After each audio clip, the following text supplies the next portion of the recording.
పూర్వం గురుకుల ఆశ్రమంలో ఒక విద్యార్థి గురువు గారిని ఈ విధంగా ప్రశ్నించాడు. భగవంతునికి నివేదన చేసే ఆహారాన్ని భగవంతుడు తింటాడా? ఒకవేళ భగవంతుడే కనుక తింటే ఆ ఆహారంలో తరుగుదల ఉండాలి కదా, అలా జరగడం లేదు కదా.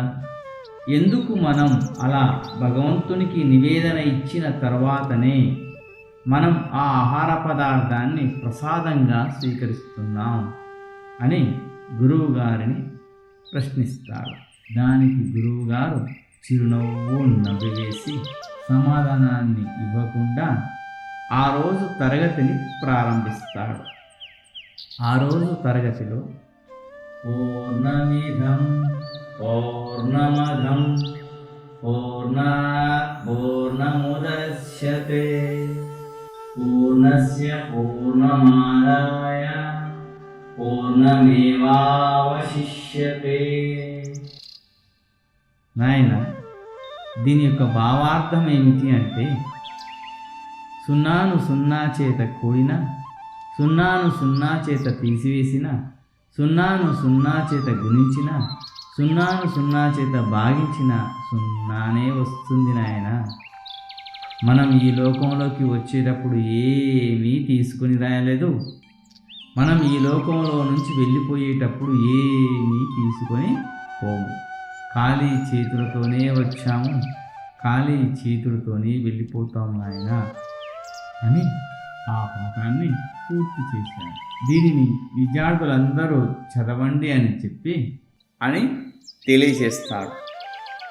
ఆ తర్వాత కొద్ది సమయానికి మొదటగా ప్రశ్నించిన విద్యార్థిని లేపి, నాయన, నీవు చదివినటువంటి అంశాన్ని నాకు తెలియచేయి అన్నప్పుడు వెంటనే ఆ విద్యార్థి లేచి గురువుగారికి నమస్కరించి పుస్తకంలో ఉన్నది ఉన్నట్లుగా గురువుగారికి తెలియచేస్తాడు.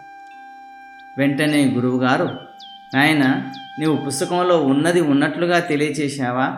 ఏది నాకు చూపు అన్నప్పుడు వెంటనే ఆ విద్యార్థి గురువుగారిని సమీపించి పుస్తకాన్ని చూపిస్తూ, పుస్తకంలో ఉన్నది ఉన్నట్లుగా ఒక అక్షరం పొల్లుపోకుండా నేను మీకు తెలియజేశాను గురువుగారు, ఇగో చూడండి అంటూ ఆ విద్యార్థి తెలియచేశాడు. వెంటనే గురువుగారు, అవునే, ఈ పుస్తకంలో ఉన్నది ఉన్నట్లుగానే నీవు తెలియచేశావు.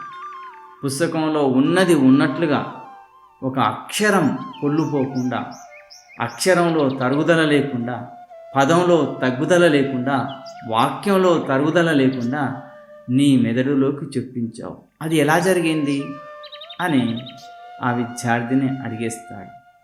వెంటనే ఆ విద్యార్థి అయోమయానికి గురైపోతాడు. ఆ వెంటనే గురుదేవులు ఆ విద్యార్థి యొక్క అయోమయాన్ని తొలగించడానికి, నాయన, నీవు ఎలాగైతే స్థూల రూపంలో పుస్తకంలో ఉన్నటువంటి శ్లోకాన్ని సూక్ష్మ రూపంలో నీ మెదడులోకి చొప్పించావో, ఆ విధంగా సూక్ష్మ రూపంలో నీ మెదడులోకి చొప్పించడం మూలంగా పుస్తకంలో స్థూల రూపంలో ఉన్నటువంటి శ్లోకంలో ఒక అక్షరం కానీ, ఒక పదం కానీ, ఒక వాక్యం కానీ తగ్గుదల లేకుండా ఉంది.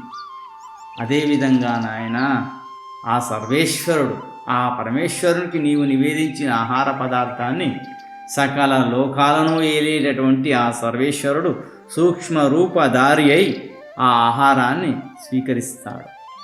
ఆ విధంగా ఆ పరమేశ్వరుడు ఆహారాన్ని స్వీకరించడం మూలంగా నీకు స్థూల రూపంలో కనిపించేటటువంటి ఆహార పదార్థంలో ఎటువంటి మార్పు జరగలేదు, ఎటువంటి తగ్గుదల జరగదు.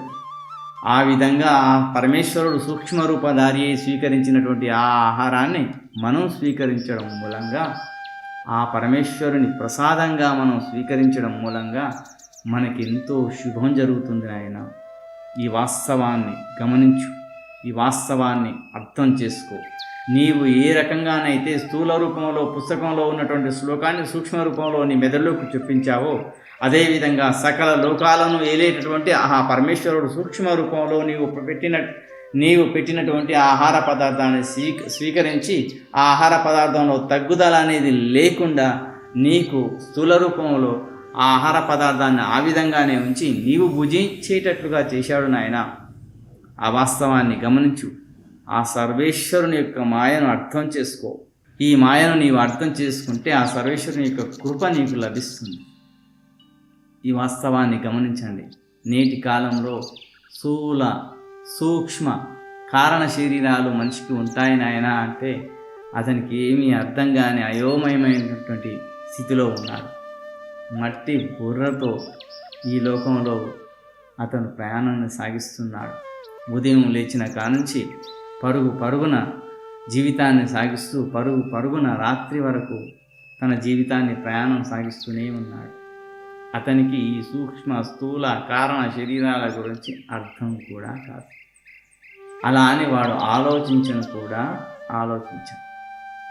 ఈ శివజ్ఞానాన్ని మనం అందరం తెలుసుకొని మనం ఆ శివతత్వాన్ని అర్థం చేసుకొని మన జీవితాన్ని ధన్యం చేసుకోవాలని ఆ మహాశివరాత్రి శుభ సందర్భంగా ఈ అంశాన్ని తెలియజేస్తున్నాను.